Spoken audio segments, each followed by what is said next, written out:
हाँ जी। Good evening. कैसे हैं आप लोग? उम्मीद करता हूँ बढ़िया होंगे, मज़े में होंगे। चलिए, तो लास्ट लेक्चर के अंदर हमने थ्योरी ऑफ डिस्ट्रीब्यूशन के ऊपर बात की। थ्योरी ऑफ डिस्ट्रीब्यूशन के अंदर मेनली हमने तीन चीज़ों को एड्रेस किया जो इंट्रोडक्शन पार्ट था।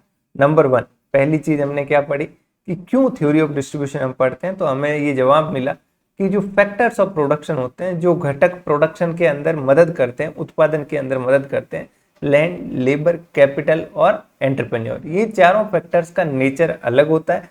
इन फैक्टर्स को यूज करके जो कमोडिटीज बनती है, जो वस्तुएं बनती है, उनका नेचर अलग होता है। वहां law of demand, law of supply, वो सब एप्लीकेबल होते हैं, लेकिन इन फैक्टर्स का नेचर अलग होता है। यहाँ डिमांड जो है वो डिराइव्ड होती है, इसलिए इनके लिए एक सेपरेट थ्योरी की आवश्यकता पड़ती है।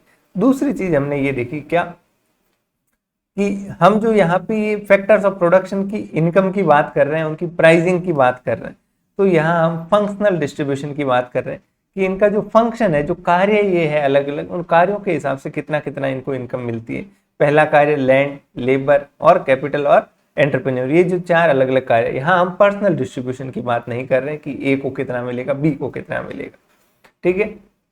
तीसरी चीज हमने तीन जो पॉपुलर थ्योरी चलती है, पहली क्लासिकल थ्योरी, दूसरी मार्जिनल प्रोडक्टिविटी थ्योरी और तीसरा जो मॉडर्न डिमांड और सप्लाई की थ्योरी है, वो हमने देखी कि डिस्ट्रीब्यूशन के लिए तीन जनरेशन में तीन अलग अलग तरह की थ्योरी जो है वो देखने को मिलती है। अब ये इंट्रोडक्शन पार्ट पढ़ने के बाद अब जो हम स्पेसिफिक बात करेंगे किसकी, रेंट की।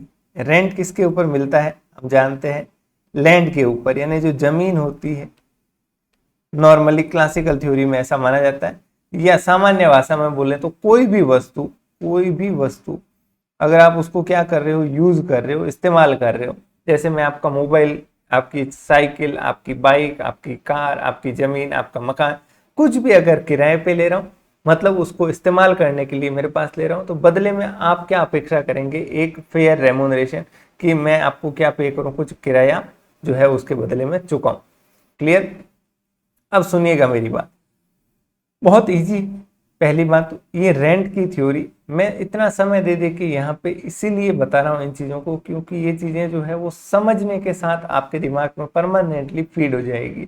याद करने के लिए आगे बहुत सारी चीज़ें जो आपको याद ही करनी पड़ेगी, तो अभी इन चीज़ों को अगर हम समझ के आगे बढ़ जाएंगे तो इतना बोझ तो आपका कम हो ही जाएगा।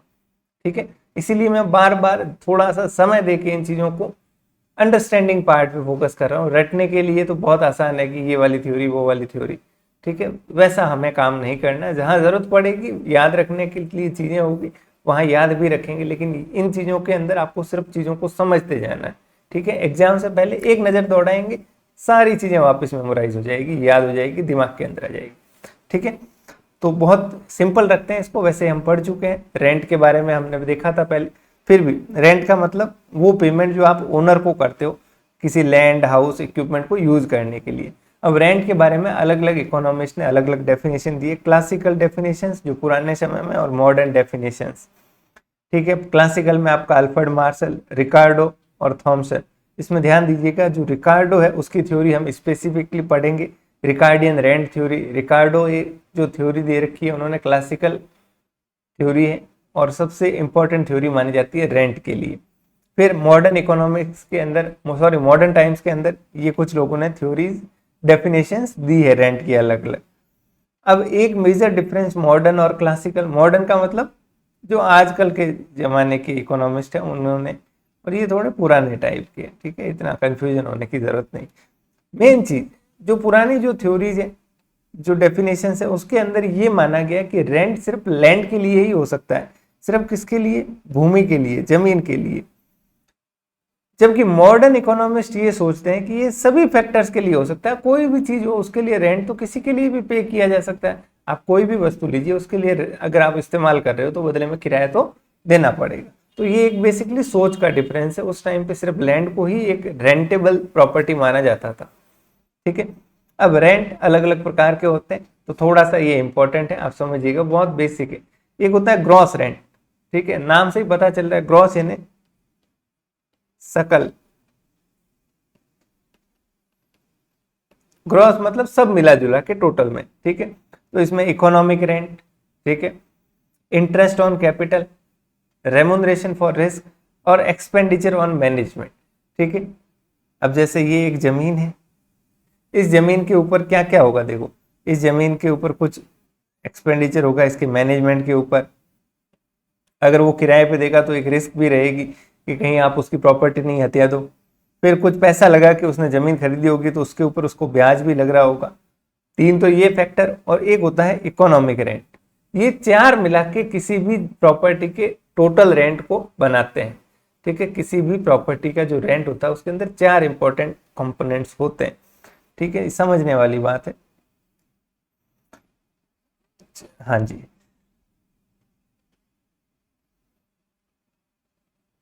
आप यूं समझिए, कोई भी प्रॉपर्टी है, कोई भी जमीन है, प्रॉपर्टी है, उसका जो रेंट है उसके अंदर चार कंपोनेंट है। पहला कंपोनेंट तो उसके मैनेजमेंट के ऊपर जो एक्सपेंसेस हो रहे हैं, जो खर्च हो रहा है वो। दूसरा, उसको परचेज करने के लिए जो आपने पैसा लगाया, उस पैसे के ऊपर जो इंटरेस्ट लग रहा है, जो ब्याज लग रहा है वो।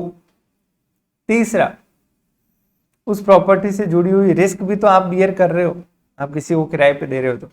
तीन तो ये, और चौथा, उसको यूज करने के बदले में आप जो वाकई में चार्ज कर रहे हो, जो इकोनॉमिक रेंट है। मतलब इकोनॉमिक रेंट का मतलब वो पैसा जो, ये जमीन अगर आप मैं खुद यूज करता तो मैं भी कुछ इनकम उस प्रॉपर्टी से अर्न कर सकता था। मान लो ये प्रॉपर्टी अगर मैं खुद यूज करता तो 100 रुपए की मैं अर्निंग वहां से कर देता, फसल वसल बो के। 5 रुपए मेरी रिस्क है उसके ऊपर, 10 रुपए मेरा ब्याज लग रहा है, 2 रुपए का खर्चा हो रहा है। तो टोटल अगर मैं रेंट अगर देखूं तो कितना हो जाएगा, 117 रुपए ये मेरा रेंट होगा, ठीक है। इसके अंदर चार कंपोनेंट शामिल होंगे, ठीक है। बहुत बेसिक सी बात है। मेन कंपोनेंट कौन सा होता है हमारा, इकोनॉमिक रेंट, ठीक है। तो ग्रॉस रेंट का मतलब सब मिला जुला के चारों कंपोनेंट। दूसरा, इकोनॉमिक रेंट। इकोनॉमिक रेंट का मतलब टोटल रेंट में से वो तीनों घटा दीजिए, क्लियर। कॉन्ट्रैक्ट रेंट, कॉन्ट्रैक्ट मतलब जो एग्रीमेंट होता है किसके बीच में, आप मकान मालिक से जो एग्रीमेंट करते हैं, किसके बीच में, लैंड जो ओनर है और जो किराएदार है, उस किराएदार के बीच में, दोनों के बीच में एग्रीमेंट होता है। तो जो एग्रीमेंट के अंदर जो भी किराया तय किया होता है, बेसिकली वो ग्रॉस रेंट ही होता है टोटल। भाई जो एग्रीमेंट होगा वो तो 117 रुपए का होगा। तो बेसिकली कॉन्ट्रैक्ट रेंट और ग्रॉस रेंट दोनों एक ही होता है, ठीक है। इसमें ये सारी चीजें वापस इंटरेस्ट, डेप्रिसिएशन वगैरह सब। Next, situation rent. सिचुएशन यानी अलग अलग स्थितियों के हिसाब से। तो रेंट जो अलग अलग सिचुएशन ऑफ लैंड से अराइज होता है। मान लीजिए एक लैंड जो है वो सिटी के बिल्कुल हार्ट में है, हृदय के अंदर बसती है, सिटी के सबसे प्राइम लोकेशन पे। एक सिटी से 10 किलोमीटर दूर है। तो ये जो सिटी के हार्ट में जो स्थित है, बिल्कुल सेंटर में, इसका रेंट ज्यादा होगा। भले ये उपजाऊ कम है, लेकिन इसकी सिचुएशन ऐसी है, ये जहां लोकेटेड है उस वजह से इसका रेंट क्या हो रहा है, ज्यादा हो रहा है, ठीक है। जैसे कोई मंडी के नजदीक अगर जमीन है तो वहां से आप इजीली ट्रांसपोर्ट कर सकते हो, सामान अपना बेच सकते हो। एक कहीं रिमोट एरिया में आपकी जमीन है तो वहां से आप सामान, सब्जियां मंडी में कैसे पहुंचा पाओगे, ठीक है।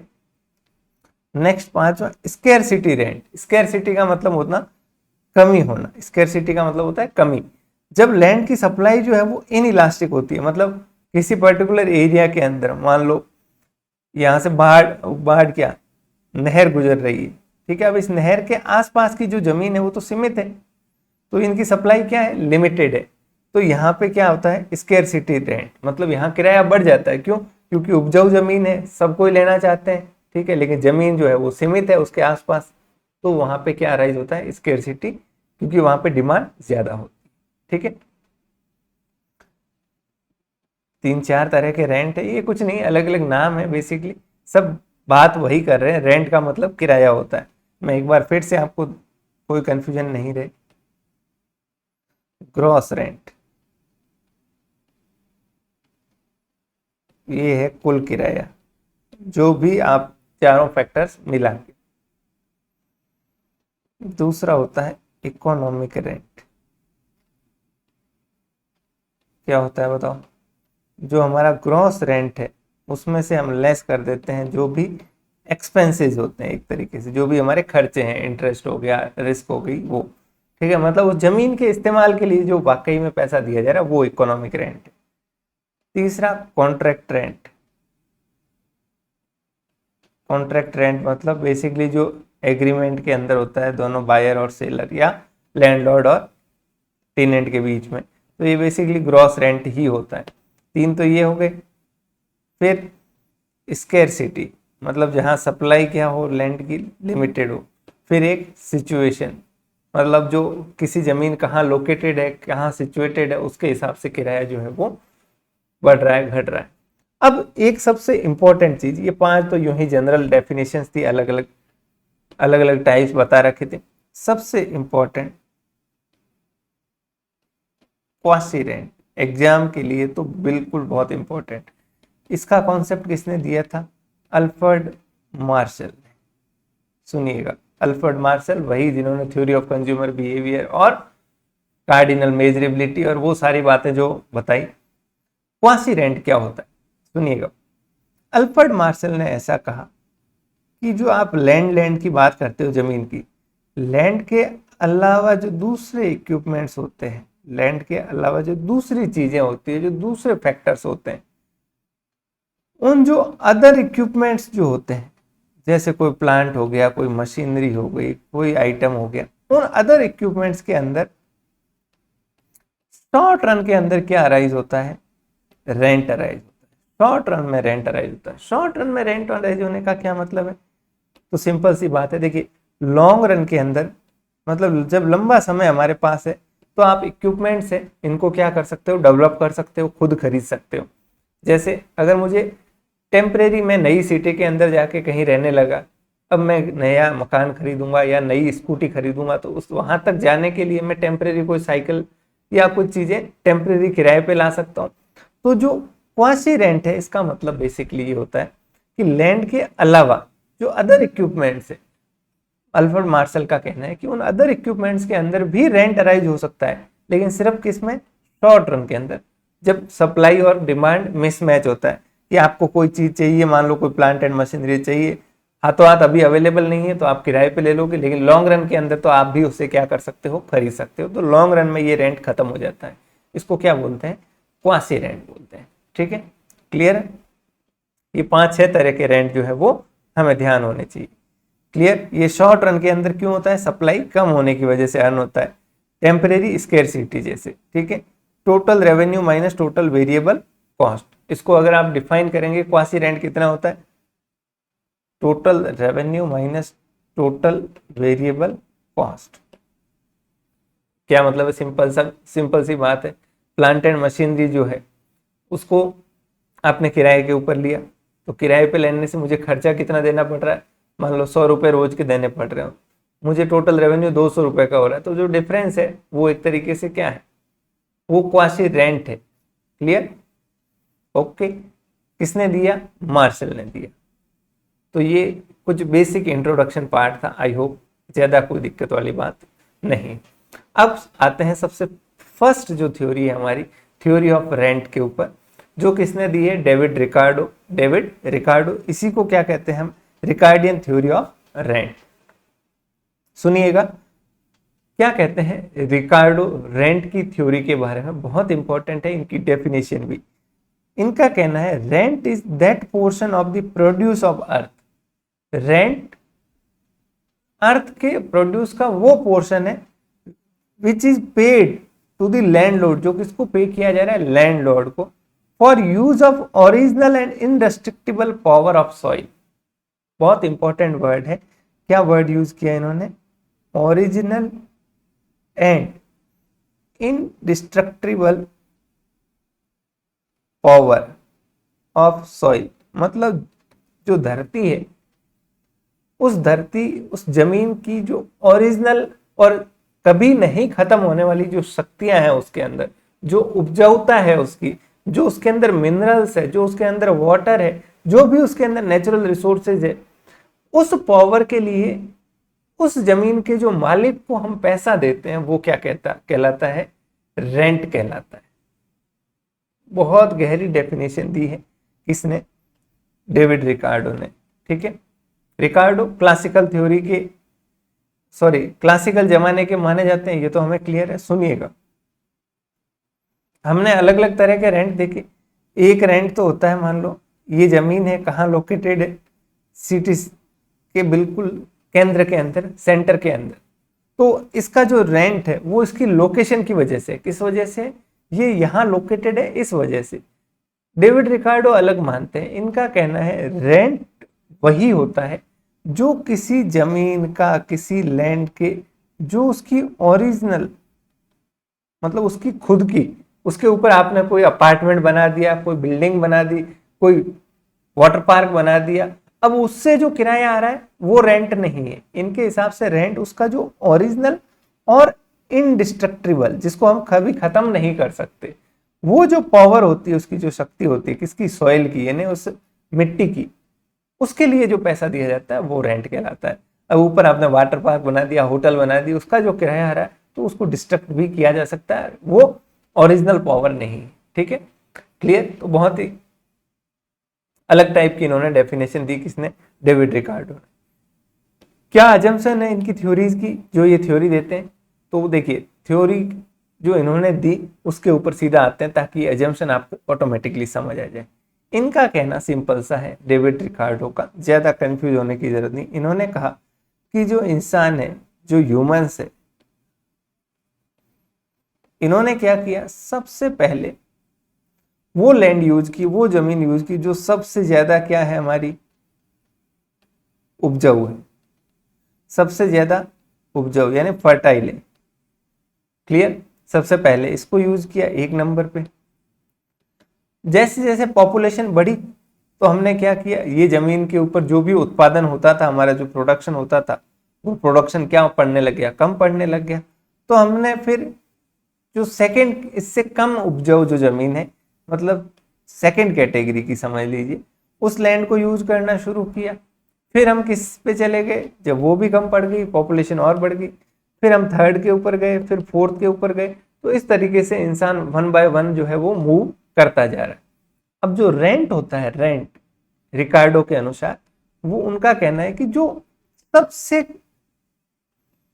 पुअर क्वालिटी की जो लैंड है, जो अभी यूज में आ रही है, हो सकता है इस थर्ड से नीचे भी कोई कैटेगरी हो, लेकिन अभी हम वहां नहीं पहुंचे, अभी हम कहां पे हैं, मान लो थर्ड के ऊपर हम यूज कर रहे हैं।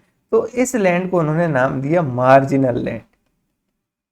मार्जिनल लैंड ये कौन सी है, मार्जिनल मतलब अतिरिक्त, जो अभी आप यूज कर रहे हो।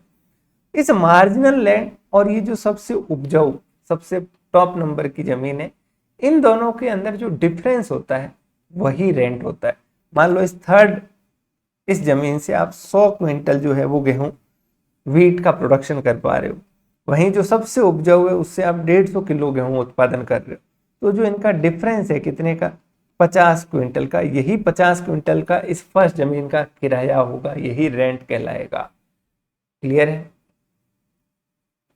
ठीक है, क्या कहना है इनका कि सबसे पहले ये क्या अजम्पशंस लेते हैं कि पहली बात तो हम सीक्वेंस में यूज करते हैं लैंड को। पहले किसको यूज करेंगे, ए कैटेगरी की, फिर बी कैटेगरी की। इस बी कैटेगरी की लैंड को क्या बोलेंगे, मार्जिनल लैंड। ठीक है, या नो रेंट लैंड। उनके हिसाब से जो मार्जिनल लैंड होती है, जो सबसे खराब है और जो अभी यूज ले रहे हैं, उसके ऊपर कोई किराया नहीं होता।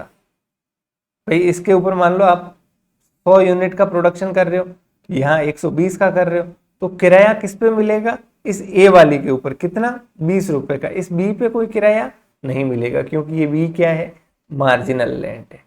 इनका कहना है कि भाई जो आप बेसिक उत्पादन 100 जो कर रहे हो, उसमें किस बात का किराया, इससे अगर कुछ एक्स्ट्रा उत्पादन हो रहा है आपकी जमीन के ऊपर, जैसे ए कैटेगरी के ऊपर 20 यूनिट एक्स्ट्रा प्रोडक्शन हो रही है, तो वहां जो है वो रेंट, उस जमीन की पावर की वजह से रेंट दिया जा रहा है। वहां जो किराया दिया जा रहा है किस वजह से दिया जा रहा है, उस लैंड की फर्टिलिटी के लिए दिया जा रहा है। ठीक है, दूसरा सेकंड अजम्पशन, वही बात इनका कहना है, रेंट जो है वो उस जमीन की सुंदरता, सिटी के अंदर है नहीं है, उससे ज्यादा प्रभावित नहीं होता, बल्कि ज्यादा प्रभावित होता है किससे, उसकी फर्टिलिटी से। इसकी, उस जमीन की फर्टिलिटी मतलब वो कितनी उपजाऊ है। जैसे ए कैटेगरी की है तो वहां रेंट होगा, ठीक है, बी की है तो वहां कम रेंट होगा, फिर इसके कंपैरिजन में सी है, अगर ये मार्जिनल है तो ए और बी पे होगा, सी पे कुछ नहीं होगा। दूसरा इन्होंने लेटर ऑन ये भी माना कि जमीन की जो लोकेशन होती है उससे भी कुछ रेंट अराइज होता है। ठीक है, लोकेशन जो होती है उससे भी रेंट अराइज होता है। ठीक है, तो रेंट अराइज होने के इन्होंने दो कारण माने, मेन तो फर्टिलिटी, सेकंड लोकेशन। तीसरा थर्ड इनकी अजम्पशन है, इन्होंने कहा कि जमीन का उपयोग सिर्फ फूड ग्रेन्स के लिए होता है, अनाज उगाने के लिए। और चौथा इनका कहना था law of diminishing marginal returns यहाँ भी काम करता है, मतलब जो पहली जमीन है शुरू में उत्पादन ज्यादा होगा, धीरे धीरे उत्पादन क्या होना शुरू हो जाएगा, कम हो जाएगा। तो ये कुछ बेसिक अजम्पशंस थी किसकी, रिकार्डो की थ्योरी की। थ्योरी क्या है वही देख लीजिए जो मैंने ऊपर बताई थी आपको, लैंड की अलग अलग उपजाऊता और लोकेशन की वजह से अराइज होता है। जो सुपीरियर लैंड है और जो मार्जिनल लैंड है उन दोनों का जो डिफरेंस होता है वही हमारा क्या कहलाता है, रेंट कहलाता है। सुपीरियर लैंड मतलब जो सबसे बढ़िया है, मार्जिनल लैंड मतलब जो पुअरेस्ट क्वालिटी की अभी आप यूज कर रहे हो। ठीक है, अब फर्दर इन्होंने इसको, इस थ्योरी को दो टुकड़ों में एक्सप्लेन किया। एक होता है एक्सटेंसिव कल्टीवेशन, एक होता है इंटेंसिव कल्टीवेशन। एक्सटेंसिव का मतलब ये फैलाव वाला, कल्टीवेशन का मतलब फसल बोना। यहाँ आप फैलाव कर रहे हो, एक जमीन फिर कम पड़ गया, दूसरी जमीन पे चले गए, तीसरी जमीन पे चले गए। इंटेंसिव का मतलब जमीन उतनी ही है, उसके ऊपर आपने और ज्यादा लेबर लगा दिए, ज्यादा बीज लगा दिए, समझ रहे हो आप, जमीन आप नहीं बढ़ा रहे हो। इंटेंसिव का मतलब उसी जमीन के ऊपर ज्यादा इंटेंसली खेती करना। एक्सटेंसिव का मतलब आप अपनी जमीन को ही फैलाते जा रहे हो। तो दोनों सिचुएशन के अंदर क्या रेंट होता है वो उन्होंने एक्सप्लेन कर दिया। एक्सटेंसिव के अंदर तो हम क्या कर रहे हैं, जमीन को बढ़ा रहे हैं कि पहले मान लो ये ए जमीन यूज कर रहे थे, फिर बी पे चले गए, फिर सी पे चले गए, ऐसे ऐसे बढ़ते जा रहे। इसकी फर्टिलिटी ज्यादा है, इसकी थोड़ी कम है, इसकी और कम है। क्लियर, जैसे जैसे फर्टिलिटी उसकी कम होती जा रही है उत्पादन कम होता जाएगा। तो यहाँ तो वही सेम कॉन्सेप्ट रहेगा। क्या, मान लो ए कैटेगरी की लैंड है, उसका प्रोडक्शन कितना हो रहा है 100, बी का प्रोडक्शन हो रहा है 80, सी का हो रहा है 60, डी का हो रहा है 40। तो मार्जिनल लैंड कौन सी हुई बताओ, ये हो गई मार्जिनल लैंड जो अभी यूज कर रहे हैं डी कैटेगरी के, उसका प्रोडक्शन कितना है 40, ये 40 लेस कर दीजिए, तो यहाँ रेंट कितना हो गया 60 रुपए, 60, यहाँ 40, यहाँ 20, यहाँ 0 रेंट। ठीक है, डी कैटेगरी में कोई रेंट नहीं होगा, हमने देखा था मार्जिनल जो लैंड होती है वहां कोई रेंट नहीं होता। ठीक है, तो ये देख लीजिए इस एग्जाम्पल के अंदर जो सबसे खराब भूमि है, जो लेस फर्टाइल यानी मार्जिनल लैंड के आधार पर रेंट तय हुआ है। ठीक है, दूसरा होता है rent under intensive cultivation. Intensive का मतलब जहां हम लैंड को क्या नहीं कर सकते, बढ़ा नहीं सकते, लैंड की क्वांटिटी फिक्स रखनी है। तो यहाँ हम क्या बढ़ाएंगे, उसी जमीन के ऊपर कैपिटल, मशीन, लेबर वो ज्यादा लगाएंगे उसी जमीन के टुकड़े के ऊपर।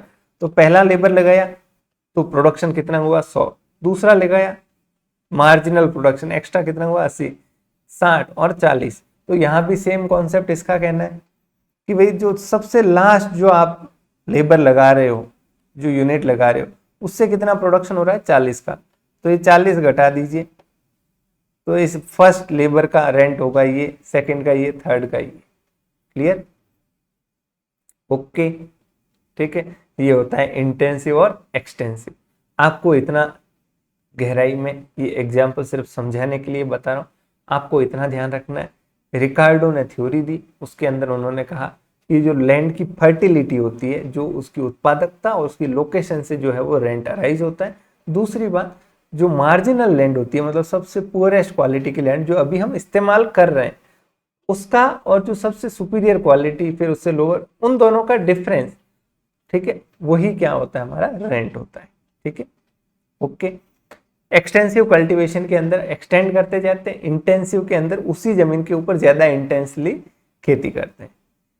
फिर इन्होंने ये भी एक्सप्लेन किया लेटर ऑन, क्या लोकेशन और रेंट के बीच में क्या रिश्ता है। पहले सिर्फ फर्टिलिटी की बात थी, फिर लोकेशन।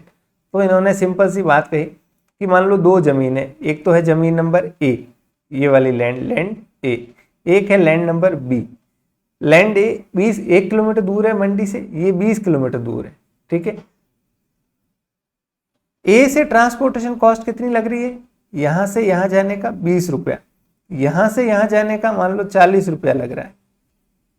तो इनका कहना है कि जो ए जमीन है वहां 20 रुपए सस्ते में जा पा रहे हो, तो इस ए जमीन का रेंट लोकेशन की वजह से कितना होगा, 20 रुपए का होगा। क्योंकि ये नजदीक लोकेटेड है, तो इस जमीन के ऊपर जो भी किराए पे लेगा उसको 20 रुपए तो इस बात का किराया देना है, क्या, कि उसकी लोकेशन उसके नजदीक है, अगर दूर होती तो उसका किराया ज्यादा लगता। क्लियर? तो लोकेशन और रेंट, ये रिश्ता, ठीक है, बहुत सिंपल सी बात है। अब इस थ्योरी को बहुत सारे लोगों ने क्रिटिसाइज भी किया। सिंपल सी थ्योरी है, पढ़ चुके थे हम ये ऑलरेडी, डिफरेंस ऑफ लैंड की मार्जिनलिटी। सबसे पहला इन्होंने लोगों ने कहा कि भाई साहब आप कौन सी दुनिया में जी रहे हो, धरती की कोई ओरिजिनल और इंडिस्ट्रक्टिबल पावर नहीं होती, फर्टिलिटी कम होती जाती है। एक ही जमीन के ऊपर आप ज्यादा उत्पादन करोगे, 5 साल 10 साल बाद वहां उत्पादकता खत्म हो जाएगी। दूसरी बात, इस बात का कोई एविडेंस नहीं है कि पहले सबसे फर्टाइल लैंड आदमी ढूंढी पूरी दुनिया के अंदर, ये सबसे उपजाऊ है, यहाँ करूंगा खेती, फिर ये थोड़ी उससे कम है। ये सीक्वेंस के कोई हिस्टोरिकल एविडेंस नहीं। तीसरा, खेती के अंदर law of diminishing marginal utility, sorry marginal returns जरूरी नहीं है। क्यों? खेती के अंदर मान लो पहले आपने खेती की, इक्विपमेंट्स कम थे तो आपने बढ़िया इक्विपमेंट लेके आ गए, ट्रैक्टर लेके आ गए, उच्च क्वालिटी के बीज लेके आ गए, तो प्रोडक्शन कम होने की बजाय उल्टा आप प्रोडक्शन साल दर साल बढ़ा सकते हो। फिर नेक्स्ट, इनका ये मानना था रिकार्डो का, इनका हिसाब से जो मार्जिनल लैंड होती है वो रेंट फ्री होती है, उसके ऊपर कोई किराया नहीं होता। मार्जिनल मतलब सबसे खराब जो यूज ले रहे हो। लेकिन क्या आपको लगता है कोई भी जमीन फ्री होती है? नहीं, बोले कितनी बेकार है उसकी रेंट, कुछ तो रेंट होगा ही होगा। तो ये भी मानना कि वो रेंट फ्री होती है, ये गलत अजम्पशन है। नेक्स्ट, रेंट का कारण भूमि की कमी है। इन्होंने तो क्या कहा कि उनकी उपजाऊता में अलग अलग होने की वजह से या लोकेशन की वजह से रेंट है, जबकि बेसिकली रेंट का मतलब ही क्या है कि भाई जमीन अवेलेबल नहीं है किसी के पास, तो वो जमीन किराए पे ले रहा है, ठीक है। तो उसकी उपलब्धता की कमी यानी सप्लाई की कमी की वजह से रेंट अराइज होता है।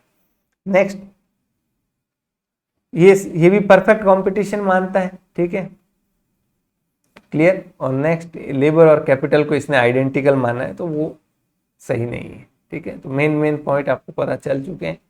ये थी क्लासिकल थ्योरी, किसने दी थी? डेविड रिकार्डो ने। किसने दी? डेविड रिकार्डो ने। सबसे प्रसिद्ध जो क्लासिकल थ्योरी है वो इस रिकार्डो की ही है, जिसकी छोटी सी बात है, मार्जिनल और सुपेरियर लैंड दोनों का डिफरेंस रेंट है। ये अब क्रिटिसिज्म आपको रटने नहीं है। देखिए, आपने अगर थ्योरी को समझा है तो आप खुद ब खुद आंसर कर सकते हो। क्या हमने इतना गहर जोर देखा कि ओरिजिनल और इंडिस्ट्रक्टिबल पावर, क्या आपको लगता है जमीन में ऐसी कोई शक्तियां होती है? कुछ बेसिक होते होंगे कुछ उनके फीचर्स, लेकिन वो जिस उपजाऊता की बात कर रहे हैं वो परमानेंट नहीं है, वो इंडिस्ट्रक्टिबल नहीं है, वो डिस्ट्रक्टिबल है।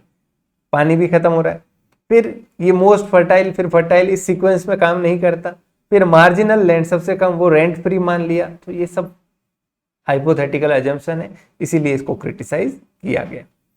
नेक्स्ट, जो मॉडर्न थ्योरी ऑफ रेंट है, मॉडर्न थ्योरी मतलब आज के समय की थ्योरी, ये बहुत इंटरेस्टिंग थ्योरी है। ये बहुत इंटरेस्टिंग थ्योरी है, सुनिएगा। मैं एक शब्द के अंदर आपको बता देता हूं, फिर सारी बातें हम पढ़ लेंगे, इजीली समझ आ जाएगा। ये थ्योरी ये कहती है कि कोई भी वस्तु है, अब देखिए एक और फर्क आ जाएगा। जो क्लासिकल थ्योरी वाले हैं वो तो रेंट सिर्फ किसके लिए मानते हैं बताओ? लैंड के लिए मानते हैं। उनके हिसाब से रेंट सिर्फ किस पे राइज हो सकता है? लैंड पे।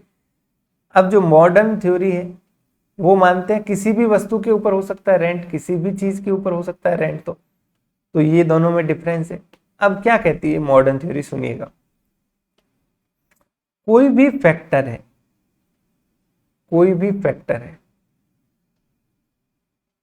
वो कितना स्पेसिफिक है, कितना स्पेसिफिक है या नॉन स्पेसिफिक है। स्पेसिफिक और नॉन स्पेसिफिक का क्या मतलब है? स्पेसिफिक होने का मतलब वो जो काम के लिए बना है उसी काम में लिया जा सकता है, उसका कोई दूसरा रोल है ही नहीं इस धरती पे। वो मान लो पर्टिकुलर कोई जमीन, कोई बिल्डिंग, कोई पार्किंग लॉट बनाया तो वो पार्किंग के लिए ही काम आ सकती है जगह, वहां आप दुकानें नहीं लगा सकते। दूसरा, नॉन स्पेसिफिक, कोई ऐसा फैक्टर है जैसे लेबर है, या आपने कोई एक स्टेडियम सा खुला डेवलप कर दी जमीन, तो वो मैरिज गार्डन भी बन सकता है, क्रिकेट भी खेला जा सकता है। नॉन स्पेसिफिक है मतलब मल्टीपल यूजेस के अंदर काम आ सकता है। दो तरह के फैक्टर हो सकते हैं। एक वो फैक्टर जो किसी खास मकसद के लिए ही बने, जैसे आपने सॉफ्टवेयर इंजीनियरिंग कर दी तो आप सॉफ्टवेयर इंजीनियरिंग का ही काम करोगे, ठीक है। किसी ने सीए कर ली तो वो हिसाब किताब का ही काम करेगा। आप स्पेसिफिक हो गए। एक होता है नॉन स्पेसिफिक, मतलब जो स्पेसिफिक नहीं है, कहीं भी काम आ सकता है, अलग अलग जगह। तो ये दो तरह के फैक्टर्स हो सकते हैं। अब सुनिएगा क्या कहती है मॉडर्न थ्योरी। मॉडर्न थ्योरी ये कहती है, मॉडर्न थ्योरी ये कहती है कोई भी फैक्टर जो है उसकी जो अपॉर्चुनिटी कॉस्ट है, अपॉर्चुनिटी कॉस्ट है, अपॉर्चुनिटी कॉस्ट का मतलब मान लो एक जमीन है, ये छोटा सा एग्जांपल ले रहा हूं, ये जमीन है, इसको मैं रेंट पे देना चाहता हूं। क्या देना चाहता हूं? रेंट पर देना चाहता हूं। अब मैं कितना रेंट लूंगा इस जमीन का, आप खुद सोच के बताइए। मुझे ये जमीन रेंट पे देनी है और मैं आपके पास आया हूँ पूछने की भाई साहब ये जमीन देनी है, लेकिन मैं कितने में दूं, थोड़ी मेरी मदद करो, मैं प्राइस तय नहीं कर पा रहा हूँ। 10 में दूं, 15 में दूं, 20 में दूं, 50 में दूं, 100 रुपए में दूं, क्या किराया रखूं? आप मुझे एक सवाल पूछोगे सीधा सा कि भाई ये जमीन का आप क्या करोगे, मतलब आपका क्या यूज रहेगा। मान लो आप रेंट पे नहीं दे रहे हो तो आप क्या कर सकते हो जमीन से? मैं कहूंगा कि साहब मैं इस पे खेती करके साल के 100 रुपए तो मैं भी कमा सकता हूँ, 100 रुपीज तो मैं भी अर्निंग कर सकता हूँ जमीन से। अब आप मुझे इजीली आंसर दे पाओगे क्या कि भाई जब आप 100 रुपए इजीली इस पे कमा सकते हो तो अगर आप किराए पे दो इसको तो कम से कम मिनिमम 100 रुपए तो रेंट होना ही चाहिए। अगर मैं 100 से भी कम में रेंट दे रहा हूं तो मैं बेवकूफ हूं, क्योंकि अगर मैं यहां 50 में ही रेंट पे दे रहा हूं तो उससे ज्यादा मैं अर्निंग कर सकता हूं खुद खेती करके, तो मुझे किराए पे नहीं देना चाहिए। तो कहने का मतलब किसी भी फैक्टर का रेंट है जो रेंट है वो किस पे निर्भर करता है? उसकी अपॉर्चुनिटी कॉस्ट पे। अपॉर्चुनिटी कॉस्ट किसकी होती है? तो नेक्स्ट बेस्ट अल्टरनेटिव, जो अगला बेहतरीन यूज जो है कि मैं इसको किराए पे नहीं दूं तो खेती पे करूंगा, ये अगला बेस्ट यूज है 100 रुपए। तो ये नेक्स्ट बेस्ट जो अल्टरनेटिव होता है या जो अपॉर्चुनिटी आप मिस कर रहे हो उसकी जो लागत होती है, यानी जो अपॉर्चुनिटी कॉस्ट होती है, आप जानते हो अपॉर्चुनिटी कॉस्ट, तो वो अपॉर्चुनिटी कॉस्ट के ऊपर निर्भर करता है। ठीक है, अब सुनिएगा बात, समझ आ जाएगी एक सेकेंड में बात। मान लो वही जमीन जो मैं अभी बात कर रहा था, जो मुझे क्या करनी थी, रेंट पे देनी थी, मेरी अपॉर्चुनिटी कॉस्ट कितनी है इसकी बताओ? 100 रुपए। क्लियर? अब अगर मान लो मैं इस जमीन को रेंट पे दे रहा हूं कितने में? 150 रुपीज में। कितने में दे रहा हूं? 150 रुपए के अंदर। कितने में? 150 रुपए के अंदर। इस मॉडर्न थ्योरी के हिसाब से ये जो 100 रुपए है इसको इन्होंने नाम दिया है ट्रांसफर अर्निंग। क्या नाम दिया है? Transfer earning. क्यों नाम दिया है ट्रांसफर अर्निंग? इनके हिसाब से ये जो 100 रुपए है ना, ये चाहे तो आप यहां कमा सकते थे ऑप्शन ए में खुद खेती करके, चाहे तो आपने इसको रेंट दे के ऑप्शन बी से कमाया। ये सिर्फ 100 रुपए यहां से यहां ट्रांसफर हुए, तो ये 100 रुपए जो है आप लेस कर दीजिए। असली में आपका जो किराया मिला है वो 50 रुपए ही है। इस ऑप्शन बी में जाने से एक्स्ट्रा आपको कितना मिला है? सिर्फ 50 ही मिला है। समझ पा रहे हो मेरी बात? अपॉर्चुनिटी कॉस्ट जो होती है उसको इन्होंने क्या माना है? Transfer earning. कि 100 रुपए तो एज इट इज यहां ट्रांसफर हो रहे हैं। ए ऑप्शन खुद खेती करते तो वहां कमा लेते, रेंट पे दिया तो 100 रुपए यहां से कमा लिए, उसके ऊपर जो आपने कमाया वो आपका क्या होता है? वास्तविक रेंट होता है। दूसरी बात जो मैंने ऊपर बताई, फैक्टर स्पेसिफिक होता है, नॉन स्पेसिफिक होता है। कोई फैक्टर जितना स्पेसिफिक होगा, कोई फैक्टर जितना स्पेसिफिक होगा उसकी ट्रांसफर अर्निंग यानी उसकी अपॉर्चुनिटी कॉस्ट उतनी ही कम होगी। मान लो ये पेन जो है ये इस पर्टिकुलर आईपैड के ऊपर लिखने के लिए ही बना है, इसका कोई दूसरा इस्तेमाल हो ही नहीं सकता, तो इसकी अपॉर्चुनिटी कॉस्ट 0 है। इसको तो कोई दूसरा काम है ही नहीं, मैं अगर इस पे यूज नहीं करूंगा तो इसका कोई और यूज ही नहीं है। तो मुझे इस पेन से जो भी किराया मिलेगा वो टोटली मेरा क्या होगा? रेंट होगा। वहीं कोई फैक्टर नॉन स्पेसिफिक है, मतलब वो कहीं दूसरे काम में भी आ सकता है। ठीक है, जैसे ये फोन है तो ये यहां नहीं तो कहीं और काम आ सकता है, तो क्या कहूंगा मैं? सुनिए, तो क्या कहूंगा मैं? कि भाई मैं इसको कहीं किराए पे देता तो भी इससे 5,000 रुपये महीने के कमा सकता था। तो अब यहाँ जो है वो 5,000 रुपये मेरी क्या है, अपॉर्चुनिटी कॉस्ट होगी, और बाकी जो 5 के ऊपर मिल रहा है वो मेरा रेंट होगा। क्लियर है? देख लीजिए मॉडर्न थ्योरी। क्लासिकल थ्योरी को क्रिटिसाइज किया गया क्योंकि मॉडर्न थ्योरी के अनुसार रेंट सिर्फ लैंड से नहीं अराइज होता, बल्कि दूसरे फैक्टर्स में भी शॉर्ट रन में जब सप्लाई को एडजस्ट नहीं किया जा सकता तो रेंट मिल सकता है। ये तो बात क्लियर है कि ये थ्योरी मानती है, मॉडर्न थ्योरी मानती है क्या, दूसरे फैक्टर्स में भी शॉर्ट रन में किराया हो सकता है। इनके अनुसार फैक्टर्स के दो प्रकार के होते हैं, एक होते हैं स्पेसिफिक फैक्टर्स जो किसी विशेष पर्पज के लिए ही यूज किए जा सकते हैं, दूसरे नॉन स्पेसिफिक। ठीक है, नॉर्मली सभी factors partially specific partially non specific होते हैं। ऐसे बहुत कम फैक्टर्स होते हैं जो किसी खास पर्टिकुलर उसी के लिए ही यूज में आते हैं। बाकी सारे फैक्टर्स नॉर्मली नॉन स्पेसिफिक ही होते हैं, मतलब स्पेसिफिक भी होते हैं, नॉन स्पेसिफिक मिक्स होते हैं। ठीक है, अब रेंट कैसे तय होता है? तो रेंट अभी मैंने बताया आपको, रेंट जो है वो क्या है, सुनिएगा, सरप्लस है किसी फैक्टर ऑफ प्रोडक्शन के लिए over its actual earning at present in any use. वही जमीन वाला किराया, अभी जो एट प्रेजेंट में मैं यूज कर रहा हूं तो वहां से मैं 100 रुपए कमा रहा हूं खेती करके, तो रेंट क्या है, सरप्लस है। मतलब अभी अगर मैं 150 कमाने लग जाऊं तो जो सरप्लस है मेरा 50 रुपए का वो क्या है, रेंट है। क्लियर? तो रेंट इज ए सरप्लस, मतलब जो एक्स्ट्रा आप कमा रहे हो किसी फैक्टर के, किससे एक्स्ट्रा, जो प्रेजेंट में यूज कर रहे हो, यानी किसी फैक्टर की वर्तमान जो आय है, प्रेजेंट जो इनकम है, जो वो अर्न कर रहा है, उसके ऊपर अतिरिक्त जो भी इनकम होती है वो क्या कहलाता है, रेंट कहलाता है। क्लियर? तो रेंट का टेक्निकली मीनिंग तो ये हो गया कि जो आप एक्चुअली आज अर्न कर रहे हो 150 रुपए माइनस ट्रांसफर अर्निंग, मतलब जो 100 रुपए इसकी पहले जो इनकम थी जो आप अर्न कर रहे थे। यहां देखिए वर्ड ये प्रेजेंट यूज किया, प्रेजेंट इनकम, प्रेजेंट का मतलब ये ट्रांसफर अर्निंग है ना, जो आप पहले कमा रहे थे। क्लियर? क्लियर? तो ट्रांसफर अर्निंग क्या होती है, तो ये देख लीजिए, यानी किसी फैक्टर के लिए मिनिमम रेमुनरेशन, किसी फैक्टर के लिए मिनिमम, उस जमीन से 100 रुपए तो न्यूनतम होगा ही होगा। ये क्या है, अपॉर्चुनिटी कॉस्ट, जो उस फैक्टर को मिलेगा, जो अपॉर्चुनिटी अगर मैं यूज करूं तो वहां पे कमा सकता हूं। ठीक है, तो इसके इस मॉडर्न थ्योरी के हिसाब से किसी भी रेंट के दो पोर्शन होते हैं, एक तो होता है ट्रांसफर अर्निंग, एक होता है इकोनॉमिक रेंट। ट्रांसफर अर्निंग मतलब वो पैसा जो न्यूनतम अपॉर्चुनिटी कॉस्ट है, अगर मैं 150 रुपए जमीन से कमा रहा हूँ, 100 रुपए तो मेरी क्या है, अपॉर्चुनिटी कॉस्ट, 50 रुपए जो मुझे एक्स्ट्रा मिल रहा है उसको इन्होंने नाम दिया क्या, इकोनॉमिक रेंट। ठीक है, इन्होंने ये भी एक्सप्लेन किया, अब जो क्लासिकल थ्योरी वाले थे उनकी बदमाशी देखिए, उन्होंने सिर्फ बता दिया कि मार्जिनल रेंट होती है, ये होती है, इनका डिफरेंस रेंट होता है। अब ये रेंट क्यों अराइज होता है ये उन्होंने एक्सप्लेन नहीं किया। मॉडर्न थ्योरी ने ये भी एक्सप्लेन किया कि रेंट क्यों अराइज होता है। ठीक है, ये कोई प्रोफेसर थे, उनके हिसाब से जितना फैक्टर स्पेसिफिक होगा उतना ही उसका रेंट ज्यादा हो। कैसे? तो देख लीजिए, फैक्टर स्पेसिफिक होगा तो उसका कोई दूसरा यूज नहीं होगा, दूसरा यूज नहीं होगा तो अपॉर्चुनिटी कॉस्ट 0 होगी।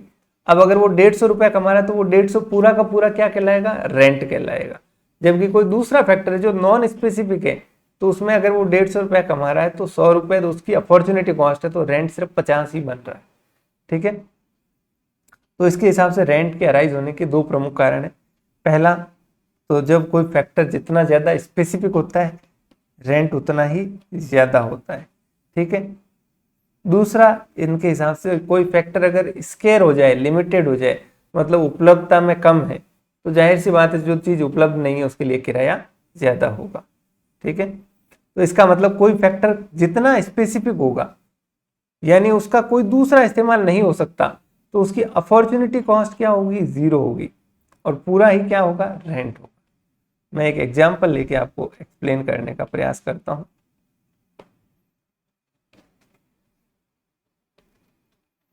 ये एक लैंड का टुकड़ा है मान लीजिए। क्लियर? अगर मैं इसको क्या मानूं, एक स्पेसिफिक फैक्टर मानूं, मान लो ये स्पेसिफिक फैक्टर है और ये सिर्फ मान लो मैरिज गार्डन के लिए ही मैंने डेवलप किया है और ये उसी काम में आ सकता है, इसके अंदर मैंने रूम बना रखे हैं, शादी वाले जो है वो सहनाइयाँ लगा रखी है, सब कर रखा है, इसको कई दूसरे यूज में नहीं लाया जा सकता। तो ये क्या है, मेरा स्पेसिफिक फैक्टर है। अब रेंट की डेफिनेशन क्या होती है अपने इस मॉडर्न थ्योरी के अनुसार? रेंट के हिसाब से इन्होंने कहा क्या कि आपका जो भी ग्रॉस रेंट है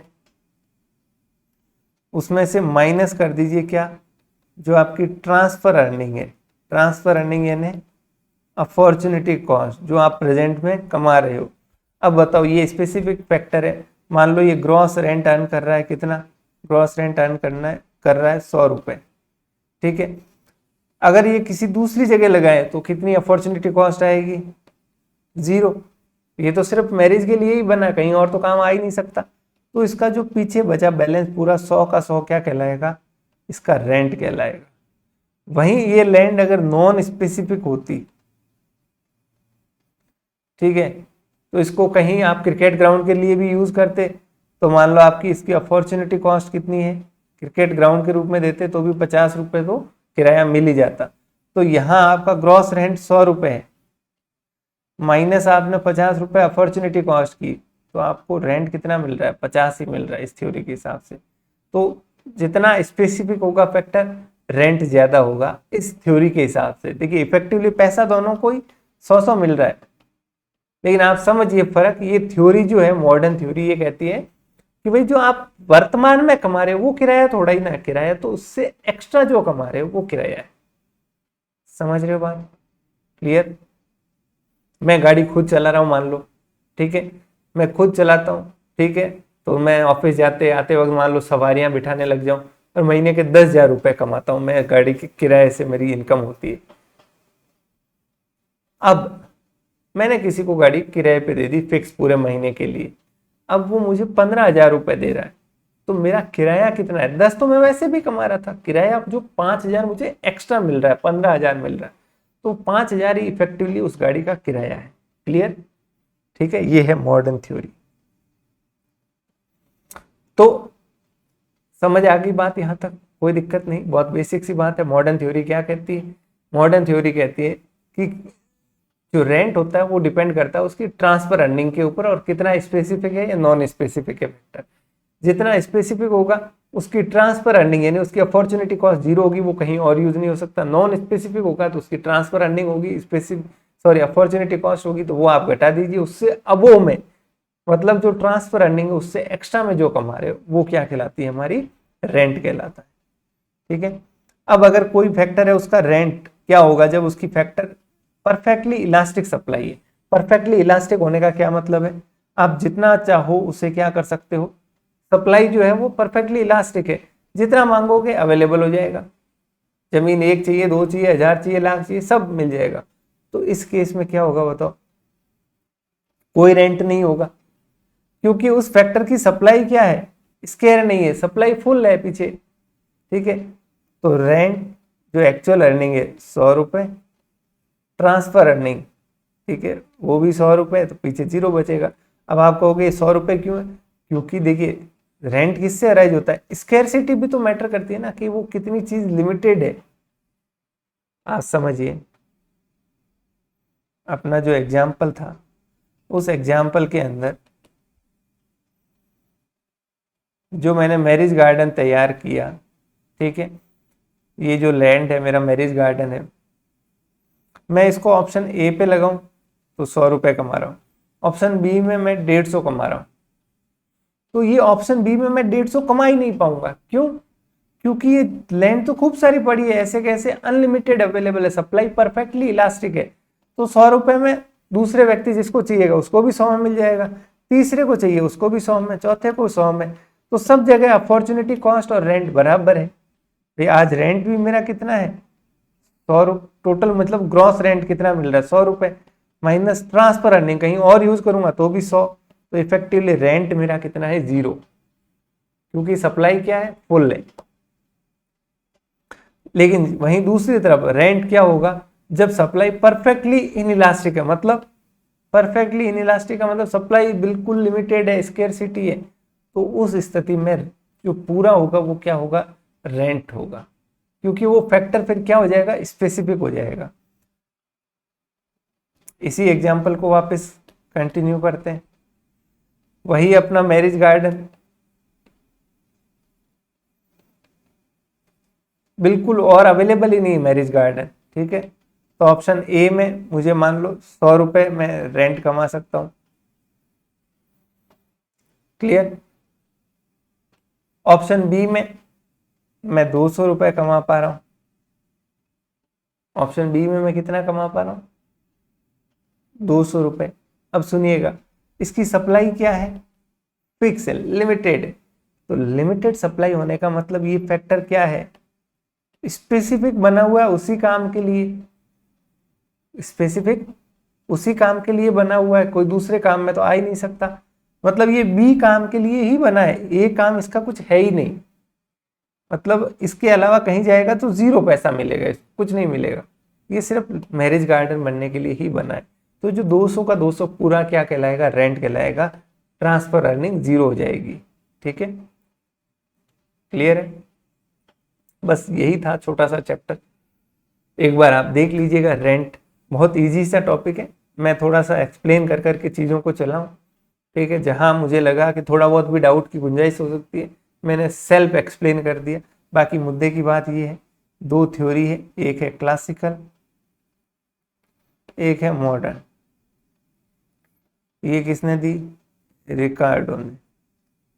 इन्होंने क्या कहा? रेंट जो है वो किससे प्रभावित होता है? फर्टिलिटी और लोकेशन से। ये डिफरेंस होता है किसके बीच में? सुपर मार्जिनल लैंड और मार्जिनल लैंड। इन्होंने कहा कि मार्जिनल लैंड में ये रेंट फ्री होती है, मतलब वो। फिर इन्होंने ये भी माना कि ये किसके लिए होता है? ओरिजिनल और इंडिस्ट्रक्टिबल पावर के लिए। फिर इन्होंने ये भी माना इंसान जो है वो सीक्वेंस से चलता है, पहले फर्टाइल फिर लेस फर्टाइल फिर लेस फर्टाइल जमीन यूज करता है। मॉडर्न थ्योरी जो है वो अलग है। इनका ये कहना है कि कोई फैक्टर अगर स्पेसिफिक होगा उसकी यूज के लिए या नॉन स्पेसिफिक होगा, एक तो इससे फर्क पड़ता है, दूसरा उसकी सप्लाई कितनी है। फिक्स सप्लाई है तो रेंट ज्यादा होगा, सप्लाई खूब सारी अवेलेबल है तो रेंट कम होगा।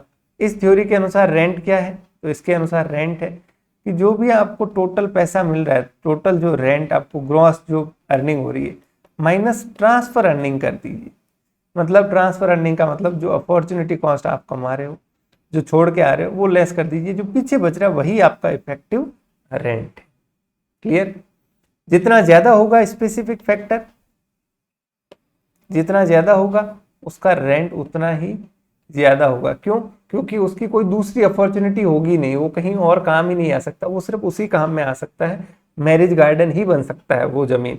ठीक है, तो वहीं से उसको 100 रुपए मिल रहे, वो पूरा का पूरा उसका रेंट है। दूसरी जगह 0 रुपए मिलेंगे। ठीक है, तो ट्रांसफर अर्निंग उसकी क्या हो जाएगी? 0, और पूरा का पूरा 100 रुपए क्या कहलाएगा? रेंट कहलाएगा। जितना स्पेसिफिक रेंट उतना ज्यादा। थैंक यू वेरी मच, धन्यवाद। आई होप चीजें समझ आई, बहुत ईजी सी थी, फिर भी हमने खूब इस पे समय दिया। थैंक यू वेरी मच, धन्यवाद सुनने के लिए।